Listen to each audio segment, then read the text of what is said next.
नमस्कार दोस्तों, मैं संतोष पटेल स्वागत करता हूं आपके अपने YouTube चैनल डिजिटल भंडार पर। आज की वीडियो में हम CPCT एग्जाम के लिए कंप्यूटर के इम्पोर्टेंट क्वेश्चंस को समझने वाले हैं। यह सभी वही क्वेश्चन हैं जो पहले भी CPCT एग्जाम में या किसी न किसी कॉम्पिटिटिव एग्जाम में पूछे जा चुके हैं।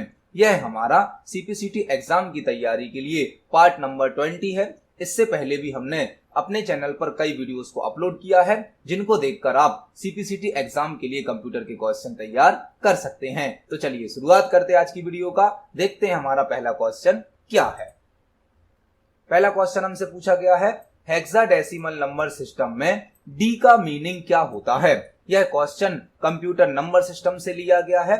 हेक्साडेसिमल नंबर सिस्टम में डी का मीनिंग क्या होता है, मतलब जो डी है हेक्साडेसिमल नंबर सिस्टम का, वह किस नंबर को रिप्रेजेंट करता है। इस क्वेश्चन को तो हमें समझना है, इसका आंसर तो हमें सीखना है, लेकिन इस क्वेश्चन के साथ आपको कई और क्वेश्चन भी तैयार करने हैं। जो कंप्यूटर सिस्टम है वह 4 प्रकार के नंबर सिस्टम को यूज करता है।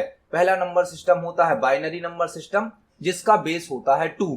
दूसरा नंबर सिस्टम होता है ऑक्टल नंबर सिस्टम, जिसका बेस होता है 8। नेक्स्ट नंबर सिस्टम होता है डेसिमल नंबर सिस्टम, जिसका बेस होता है 10। और नेक्स्ट होता है हेक्साडेसिमल नंबर सिस्टम, जिसका बेस होता है 16। तो कंप्यूटर में 4 प्रकार के नंबर सिस्टम यूज करे जाते हैं। बाइनरी, जिसका बेस होता है 2, ऑक्टल जिसका बेस होता है 8, डेसिमल जिसका बेस होता है 10 और हेक्साडेसिमल जिसका बेस होता है 16। जो बाइनरी नंबर सिस्टम है इसमें 0 से लेकर 1 तक के नंबर स्टोर किए जाते हैं, मतलब इसमें 2 ही अंक होते हैं, 0 और 1। ऑक्टल नंबर सिस्टम में 0 से लेके 7 तक की डिजिट स्टोर की जाती हैं। 0 से लेके 7 तक की, मतलब टोटल 8 अंक होते हैं जो 0 से लेके 7 तक होते हैं। डेसिमल नंबर सिस्टम में 0 से लेकर 9 तक की डिजिट को स्टोर किया जाता है, 0 से लेकर 9 तक की डिजिट को। और हेक्साडेसिमल नंबर सिस्टम में 0 से लेकर F तक की वैल्यू को स्टोर किया जाता है, 0 से लेके F तक। अब जो हेक्साडेसिमल नंबर सिस्टम है इसमें 0 से लेके 9 तक तो नंबर यूज किए जाते हैं, 0 से लेके 9 तक तो नंबर यूज किए जाते हैं, लेकिन 9 के बाद जो 10 आता है, 10 को लिखा जाता है A, 11 को लिखा जाता है B, ऐसे ही 12 को लिखा जाएगा C, 13 को लिखा जाएगा D। यह जो सीरीज होती है यह जाती है F तक। 14 को लिखा जाएगा E और जो लास्ट नंबर बचेगा 15 उसे लिखा जाता है F। तो जो हेक्साडेसिमल नंबर सिस्टम है वह 0 से लेके F तक की वैल्यू को स्टोर करता है, लेकिन 9 तक तो नंबर यूज होते हैं। 9 के बाद जो 10 आता है वह A होता है, 11 B होता है, 12 C होता है, 13 D होता है, 14 E होता है और 15 F होता है। मतलब यहां पर हमसे जो क्वेश्चन पूछा गया है उसका आंसर होगा 13। D को 13, मतलब जो 13 होता है उसको D से रिप्रेजेंट किया जाता है। तो यहाँ पर आपको एक क्वेश्चन के साथ कई प्रकार की जानकारी समझने मिली। कंप्यूटर में 4 प्रकार के नंबर सिस्टम यूज होते हैं, बाइनरी, ऑक्टल, डेसिमल और हेक्साडेसिमल।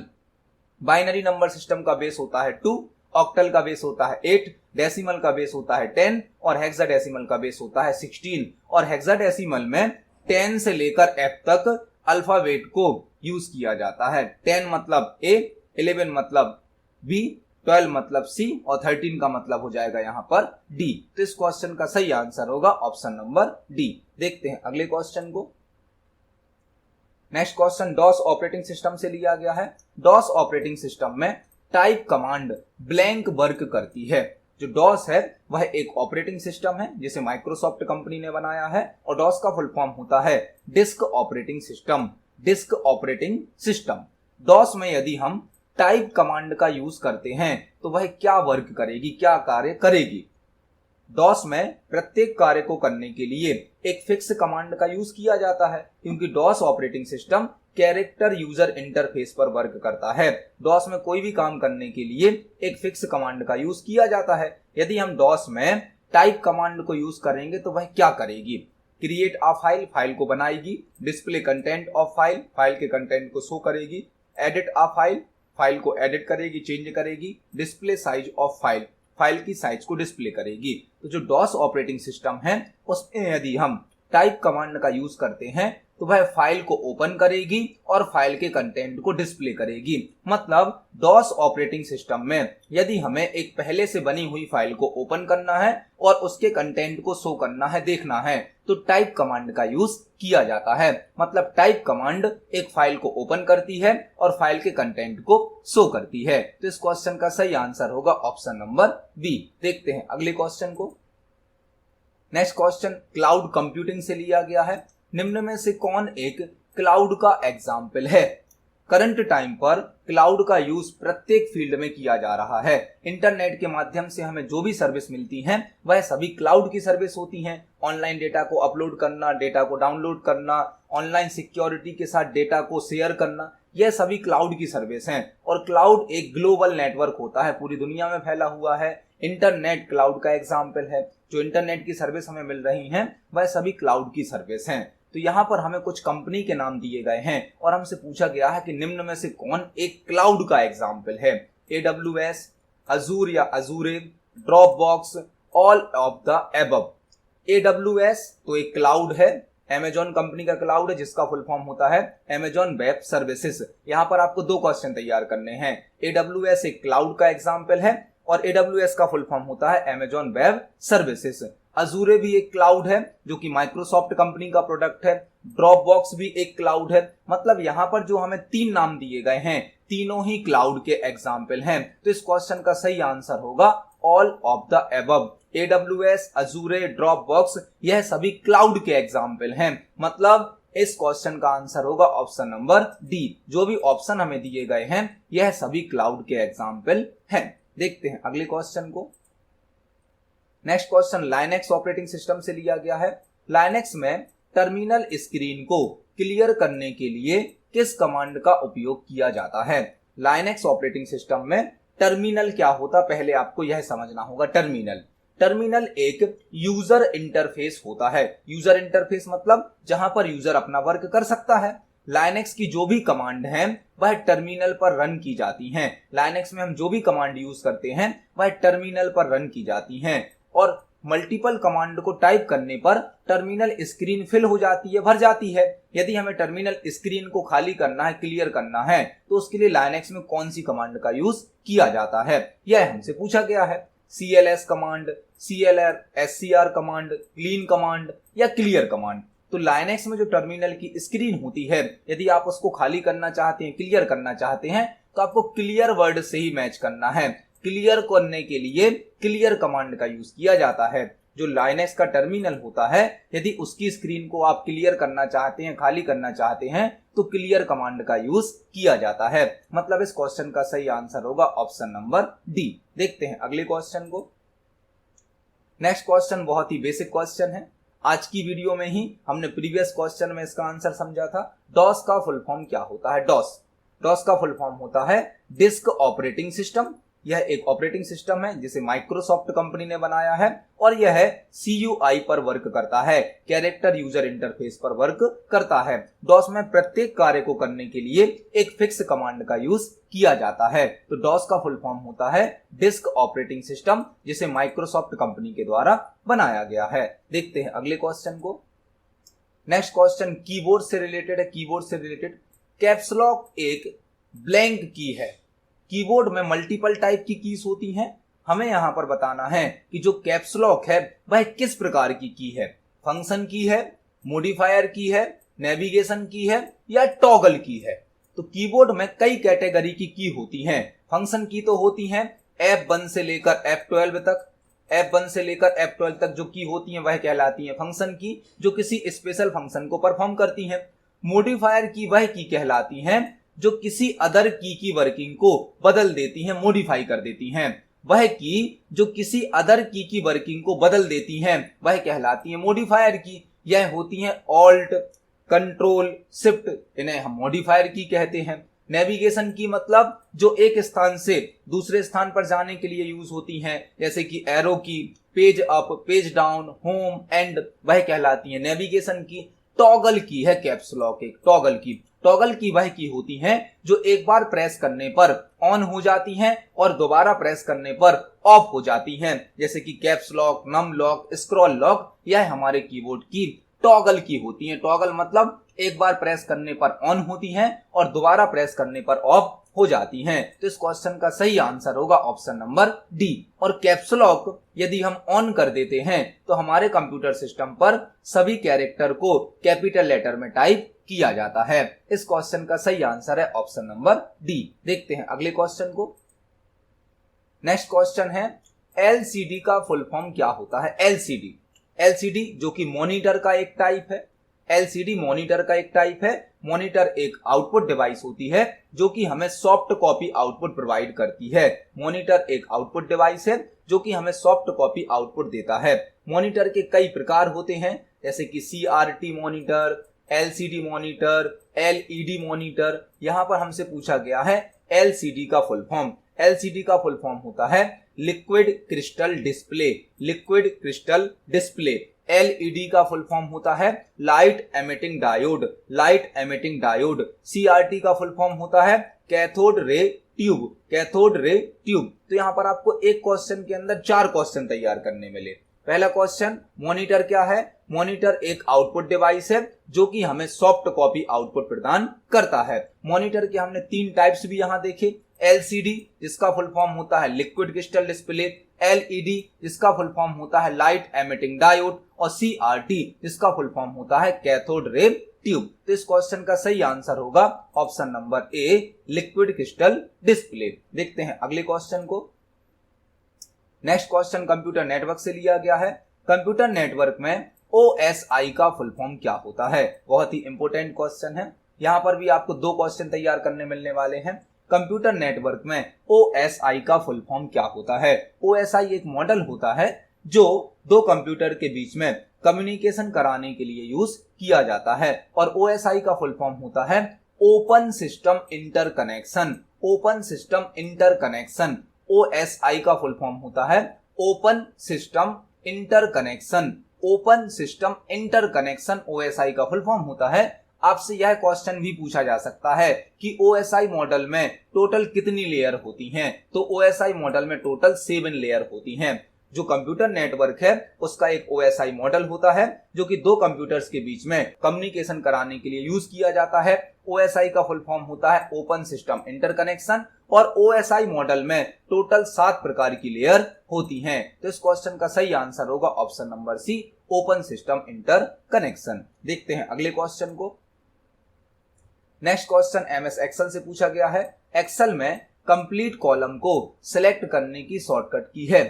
एमएस एक्सेल की जो वर्कशीट होती है उस वर्कशीट में मल्टीपल रो और कॉलम होते हैं। मल्टीपल रो और कॉलम होते हैं। यदि हमें एक कंप्लीट कॉलम को सिलेक्ट करना है, जिस कॉलम पर हमारा कर्सर है, यदि उस कंप्लीट कॉलम को हमें सिलेक्ट करना है तो उसके लिए क्या शॉर्टकट की यूज की जाएगी।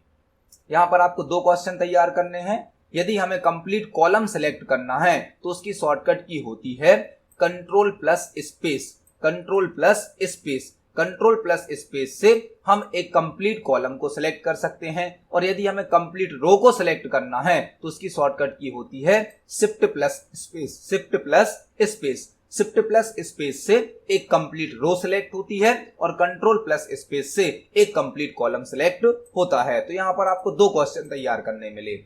एमएस एक्सेल में यदि कंप्लीट कॉलम सिलेक्ट करना है तो शॉर्टकट की होती है कंट्रोल प्लस स्पेस और यदि कंप्लीट रो सिलेक्ट करनी है तो शॉर्टकट की होती है शिफ्ट प्लस स्पेस। इस क्वेश्चन का सही आंसर है ऑप्शन नंबर बी। देखते हैं अगले क्वेश्चन को। नेक्स्ट क्वेश्चन है निम्न में से कौन एक इमेज फाइल फॉर्मेट है। हमें कुछ फॉर्मेट दिए गए हैं, कुछ एक्सटेंशन दिए गए हैं और हमें यह बताना है कि निम्न में से कौन इमेज का फाइल फॉर्मेट है। इमेज का। इमेज के लिए कौन सा एक्सटेंशन यूज किया जा सकता है। .docx यह तो एमएस वर्ड का एक्सटेंशन होता है। एमएस वर्ड जो कि डॉक्यूमेंट बनाने के काम आता है। यहां पर आपको 4-5 क्वेश्चन तैयार करने मिलने वाले हैं। जो .docx है यह एमएस वर्ड का एक्सटेंशन है। .xlx यह एमएस एक्सेल का एक्सटेंशन है। .pptx यह पावर पॉइंट का एक्सटेंशन है। अब जो .png बचा यह एक इमेज फाइल फॉर्मेट है। .png एक इमेज फाइल फॉर्मेट है और png का फुल फॉर्म होता है portable network graphics. Portable network graphics. png एक इमेज फाइल फॉर्मेट है जिसका फुल फॉर्म होता है पोर्टेबल नेटवर्क ग्राफिक्स। तो यहाँ पर आपको 4-5 क्वेश्चन एक साथ पढ़ने मिल गए। .doc एमएस वर्ड का एक्सटेंशन होता है। .xlx एक्सेल का एक्सटेंशन होता है। .pptx पावर पॉइंट का एक्सटेंशन होता है। और .png इमेज का एक्सटेंशन होता है। और PNG का फुल फॉर्म होता है पोर्टेबल नेटवर्क ग्राफिक्स। तो इस क्वेश्चन का सही आंसर है ऑप्शन नंबर डी। देखते हैं अगले क्वेश्चन को। नेक्स्ट क्वेश्चन है कीबोर्ड का आविष्कार मतलब कि इन्वेंशन किसने किया था। बहुत ही इंपॉर्टेंट क्वेश्चन है। कीबोर्ड का आविष्कार या इन्वेंशन किसने किया था। तो कीबोर्ड का जो आविष्कार है या इन्वेंशन है वह किया गया है क्रिस्टोफर लैथम सोलिस के द्वारा। क्रिस्टोफर लैथम सोलिस के द्वारा कीबोर्ड को बनाया गया था। कीबोर्ड का आविष्कार या इन्वेंशन क्रिस्टोफर लैथम सोलिस के द्वारा किया गया था। कीबोर्ड का आविष्कार या इन्वेंशन क्रिस्टोफर लैथम सोलिस के द्वारा किया गया था। मतलब इस क्वेश्चन का सही आंसर होगा ऑप्शन नंबर डी। देखते हैं अगले क्वेश्चन को। नेक्स्ट क्वेश्चन एमएस वर्ड से लिया गया है। एमएस वर्ड में किसी एक्शन को रिकॉर्ड करने के लिए किस ऑप्शन का उपयोग किया जाता है। बहुत ही इंपॉर्टेंट टॉपिक है, बहुत ही इंपॉर्टेंट क्वेश्चन भी है। एमएस वर्ड में यदि हमें किसी एक्शन को रिकॉर्ड करना है तो हम कौन से ऑप्शन का उपयोग करेंगे। यदि आप एमएस वर्ड पे कोई काम कर रहे हैं और आपको वह रिकॉर्ड करके रखना है ताकि आप उसी काम को फ्यूचर में दोबारा यूज कर पाएं, तो उसके लिए हम कहते हैं एक्शन को रिकॉर्ड करना। और किसी एक्शन को रिकॉर्ड करने के लिए एमएस वर्ड में यूज किया जाता है मैक्रो ऑप्शन का। बहुत ही इंपॉर्टेंट फीचर है यह एमएस वर्ड का। एमएस वर्ड में यदि आप किसी काम को बार बार करना चाहते हैं, आपके पास कोई ऐसा टास्क है जो आपको बार बार करना होता है, तो आप उसको एक बार करें और मैक्रो में रिकॉर्ड कर लें। जब भी आपको दोबारा वह कार्य करना होगा, वह वर्क करना होगा, तो आप मैक्रो को प्ले कर दें, वह वर्क आपका ऑटोमेटिक हो जाएगा। तो यदि आप एमएस वर्ड में किसी एक्शन को रिकॉर्ड करके रखना चाहते हैं तो उसके लिए मैक्रो का यूज किया जाता है। यहाँ पर आपको 2 क्वेश्चन और तैयार करने हैं। जो मैक्रो ऑप्शन है यह हमें एमएस वर्ड के व्यू टैब में प्राप्त होता है। व्यू टैब में जो मैक्रो ऑप्शन है वह एमएस वर्ड के व्यू टैब में प्राप्त होता है। और मैक्रो की शॉर्टकट की होती है Alt+F8। Alt+F8 से हम मैक्रो के डायलॉग बॉक्स को ओपन कर सकते हैं। तो यहाँ पर आपको एक क्वेश्चन के साथ 3 क्वेश्चन तैयार करने मिले। एमएस वर्ड में किसी एक्शन को रिकॉर्ड करने के लिए मैक्रो का यूज किया जाता है। मैक्रो ऑप्शन हमें व्यू टैब में प्राप्त होता है जिसकी शॉर्टकट की होती है Alt+F8। तो इस क्वेश्चन का सही आंसर होगा ऑप्शन नंबर सी। देखते हैं अगले क्वेश्चन को। नेक्स्ट क्वेश्चन भी लाइनेक्स से लिया गया है। लाइनेक्स में करंट वर्किंग डायरेक्टरी का नाम शो करने के लिए किस कमांड का उपयोग किया जाता है। लाइनेक्स एक ऑपरेटिंग सिस्टम है, फ्री ऑपरेटिंग सिस्टम है, ओपन सोर्स ऑपरेटिंग सिस्टम है। और लाइनेक्स में प्रत्येक कार्य को करने के लिए कुछ कमांड भी यूज की जाती हैं।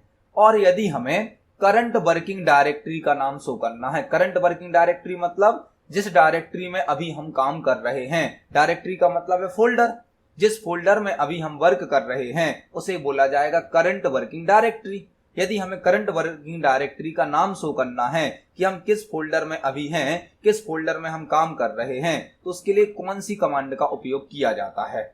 लाइनेक्स में यदि आप करंट वर्किंग डायरेक्टरी का नाम शो करना चाहते हैं तो उसके लिए pwd कमांड यूज की जाती है। pwd जिसका फुल फॉर्म होता है प्रिंट वर्किंग डायरेक्टरी। लाइनेक्स में यदि आपको करंट वर्किंग डायरेक्टरी का नाम शो करना है कि आप किस डायरेक्टरी में, किस फोल्डर में अभी हो, किस डायरेक्टरी में आप काम कर रहे हो, तो उसके लिए कमांड यूज की जाती है pwd जिसका फुल फॉर्म होता है प्रिंट वर्किंग डायरेक्टरी या प्रेजेंट वर्किंग डायरेक्टरी। लाइनेक्स में करंट वर्किंग डायरेक्टरी को देखने के लिए pwd कमांड का यूज किया जाता है। इसका फुल फॉर्म होता है प्रिंट वर्किंग डायरेक्टरी या प्रेजेंट वर्किंग डायरेक्टरी। तो इस क्वेश्चन का सही आंसर होगा ऑप्शन नंबर डी। देखते हैं अगले क्वेश्चन को। नेक्स्ट क्वेश्चन एक्सेल से लिया गया है। एमएस एक्सेल में फर्स्ट सेल का एड्रेस क्या होता है। बहुत ही बेसिक, बहुत ही इजी क्वेश्चन है। एमएस एक्सेल की वर्कशीट मल्टीपल रो और कॉलम का कलेक्शन होती है। एक वर्कशीट में मल्टीपल रो होते हैं, मल्टीपल कॉलम होते हैं। जब एक रो और कॉलम मिलता है, इंटरसेक्ट करता है, तो एक सेल क्रिएट होता है। एमएस एक्सेल में जब एक रो और कॉलम मिलता है तो एक सेल क्रिएट होता है। हमसे पूछा गया है एक्सेल का जो पहला सेल होता है उसका एड्रेस मतलब उसका नाम क्या होता है। एमएस एक्सेल में जब भी किसी सेल का एड्रेस बनता है तो पहले कॉलम का नाम लिखा जाता है और कॉलम को हम अल्फाबेट से रिप्रेजेंट करते हैं ABCD से, और रो को 1 2 3 से रिप्रेजेंट किया जाता है। तो यदि हम पहले कॉलम और पहली रो पर हैं तो A नंबर का कॉलम होगा और 1 नंबर की रो होगी, मतलब पहले सेल का एड्रेस क्या बनेगा हमारा A1। एक्सेल में हमेशा सेल एड्रेस में पहले कॉलम का नाम आता है, उसके बाद रो का नंबर आता है। तो पहला कॉलम होगा हमारा A और पहली रो होगी हमारी 1। तो इस क्वेश्चन का सही आंसर हो जाएगा option number B A1। MS Excel में फर्स्ट सेल का एड्रेस क्या होता है A1। देखते हैं अगले क्वेश्चन को। नेक्स्ट क्वेश्चन कंप्यूटर नेटवर्क से लिया गया है। कंप्यूटर नेटवर्क में ISDN का फुल फॉर्म क्या होता है?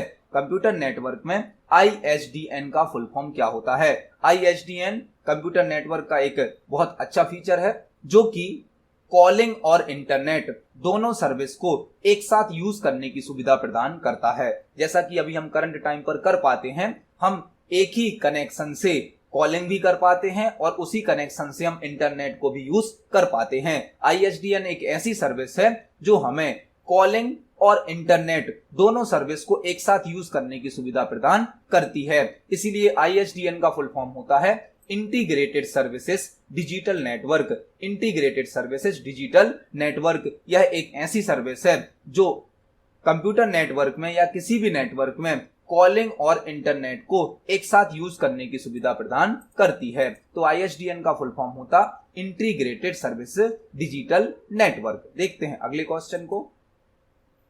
नेक्स्ट क्वेश्चन भी कंप्यूटर नेटवर्क से लिया गया है। IP वर्जन 6 में एड्रेस लेंथ होती है। IP का फुल फॉर्म होता है इंटरनेट प्रोटोकॉल। यहां पर आपको 2-3 क्वेश्चन तैयार करने हैं और CPCT के एग्जाम में 1-2 क्वेश्चन तो IP एड्रेस से रिलेटेड जरूर होते हैं। IP का फुल फॉर्म होता है इंटरनेट प्रोटोकॉल, और इंटरनेट प्रोटोकॉल के अभी तक 2 वर्जन आ चुके हैं, IP वर्जन 4 और IP वर्जन 6। IP वर्जन 4 में जो एड्रेस होता है उसकी लेंथ या उसकी साइज होती है 32 बिट्स, और जो IP वर्जन 6 है इसमें एड्रेस की साइज होती है 128 बिट्स। मतलब इस क्वेश्चन का सही आंसर होगा option number C 128 bits. IP version 6 में जो एड्रेस की लेंथ होती है, लंबाई होती है, वह होती है 128 बिट, और IP वर्जन 4 में जो एड्रेस की साइज होती है वह होती है 32 बिट्स, मतलब 32 बिट। और अभी तक IP एड्रेस की क्लास आ चुकी है 5। एक क्वेश्चन और आपको तैयार करना है।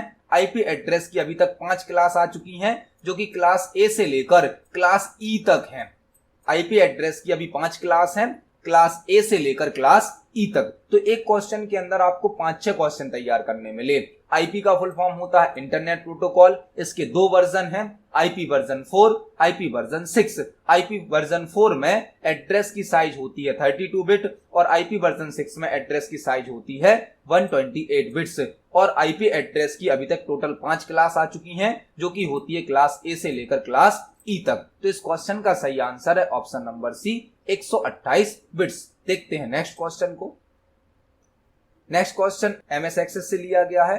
MS एक्सेस में क्रिएट होने वाली फाइल का एक्सटेंशन क्या होता है?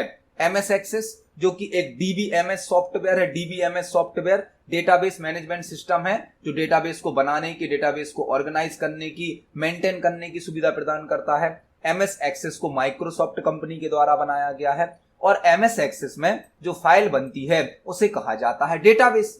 MS एक्सेस में बनने वाली फाइल को कहा जाता है डेटाबेस, और जो डेटाबेस होता है उसका बाय डिफॉल्ट MS एक्सेस में एक्सटेंशन होता है .accdb। एक्सेस डेटाबेस, ACCDB जिसका फुल फॉर्म होता है एक्सेस डेटाबेस। और MS एक्सेस के ओल्ड वर्जन्स में, पुराने वर्जन में जो एक्सटेंशन होता था वह होता था MDB, माइक्रोसॉफ्ट डेटाबेस।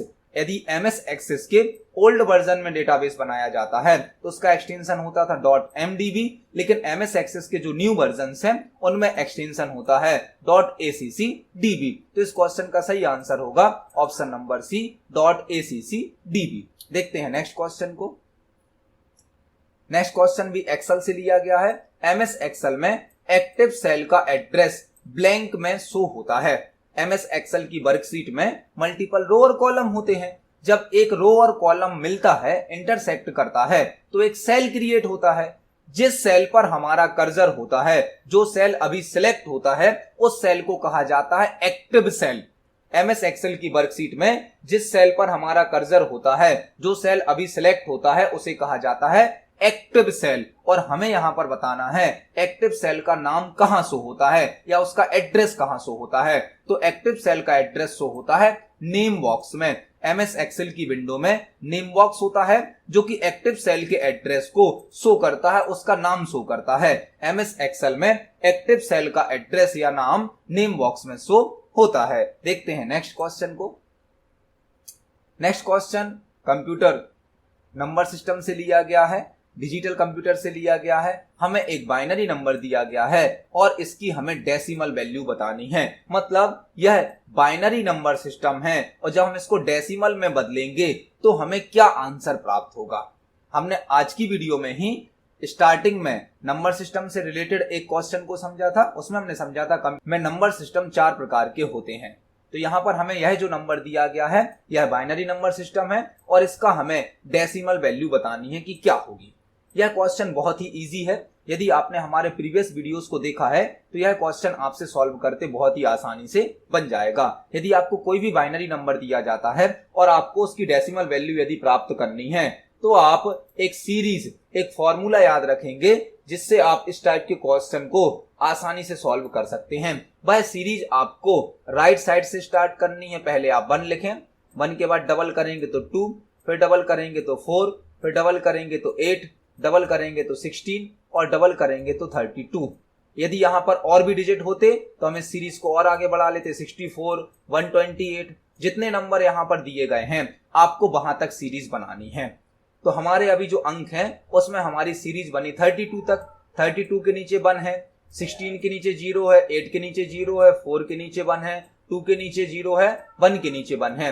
अब आपको जिस जिस डिजिट के नीचे 1 मिल रहा है उनको ऐड कर देना है, उनको ऐड करना है, और जिनके नीचे 0 है उनको ऐड नहीं करना है। मतलब 32 के नीचे 1 है तो 32 को ऐड करेंगे, 4 के नीचे 1 है तो 32 और 4 हो जाएगा 36, और 1 के नीचे 1 है तो हो जाएगा 37। आपको यह सीरीज याद रखनी है। आप इस सीरीज से किसी भी बाइनरी नंबर की डेसिमल वैल्यू प्राप्त कर सकते हैं। तो यहां पर इस क्वेश्चन का सही आंसर होगा ऑप्शन नंबर डी, 37। क्योंकि हमने 32 में 4 जोड़े तो हो गए 36 और एक और जोड़ा तो हो गया 37, 37। आप इस सीरीज से किसी भी बाइनरी नंबर की डेसिमल वैल्यू प्राप्त कर सकते हैं। तो इस क्वेश्चन का सही आंसर होगा ऑप्शन नंबर डी। देखते हैं अगले क्वेश्चन को।